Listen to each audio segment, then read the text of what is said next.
What is the most detrimental thing to stroke recovery progress? Learned non-use. Today we're going to talk about what it is, why it happens, and most importantly, how to fix it. Let's get into it. What is learned non-use? Learned non-use is essentially learning to not use your affected side. It's a phenomenon that commonly happens after someone has a stroke. Why does learned non-use happen? Well, when your arm or leg is moving normally, you don't have to think twice about that movement. But after a stroke, the affected arm or leg is harder to move, especially if you're dealing with paralysis, tremors, or spasticity. And when one side is harder to move, it's very natural to start using the side that is easier to move, aka your unaffected side. However, as you start using your unaffected side more and more, the affected side essentially gets put on the back burner. Why is learned non-use so detrimental to stroke recovery? While there is usually some level of spontaneous movement recovery in the first few months after a stroke, that stage doesn't last forever. So during and especially after that period, if you are trying to regain movement, strength, and coordination of your affected side, the worst thing you can do is to stop using it. If you stop using your affected side, progress is unlikely to happen. But that doesn't mean progress isn't possible. We just have to unlearn learned non-use. How can I overcome learned non-use? Our brains are amazing things and capable of adapting after a brain injury. This process is called neuroplasticity. And if that concept is new to you, check out this video I made a while back for a good explanation. But the first two principles of neuroplasticity are use it or lose it, and use it to improve it. In order to activate our brain to start creating these new pathways, we have to use the affected side.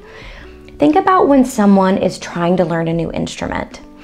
If someone practices every day over the course of 2 months, they're going to be much more proficient than someone who only practices 2 days out of the week over that same period of time.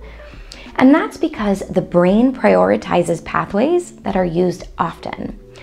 So if you've gotten used to not using your affected side, the main goal with overcoming learned non-use is just to get you moving that side more. So I want to go over some strategies that you can go through and implement today to use and break the habit of learned non-use. The first strategy is to use reminders. To start building the new habit of using your affected side more often, you're likely going to need some reminders because it's probably become more of an automatic behavior and habit to just go and use your unaffected side.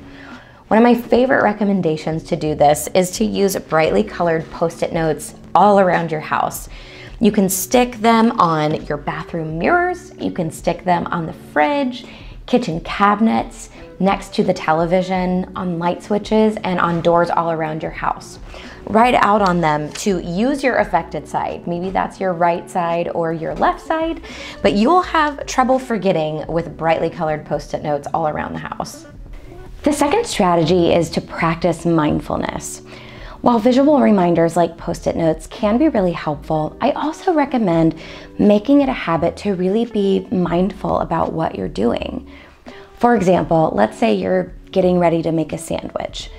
Try not to go on autopilot. Think about how you're going to make that sandwich.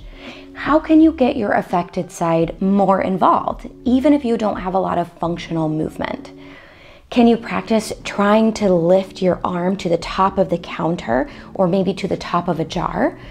Could you try reaching and straightening your elbow like you were going to reach into the fridge?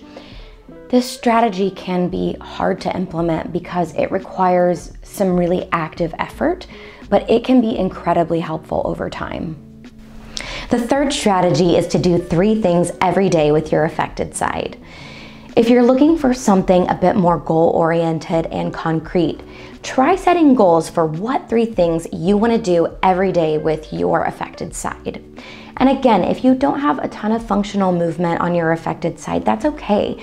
The idea is just to start getting the brain remaking those pathways to the body.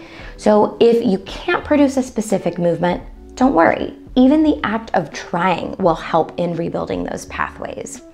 So for example, you could maybe set your 3 things as trying to hold on to your toothbrush when brushing your teeth, trying to pick up pills when you take medications, and reaching for toilet paper when you go to the bathroom, all with your affected side.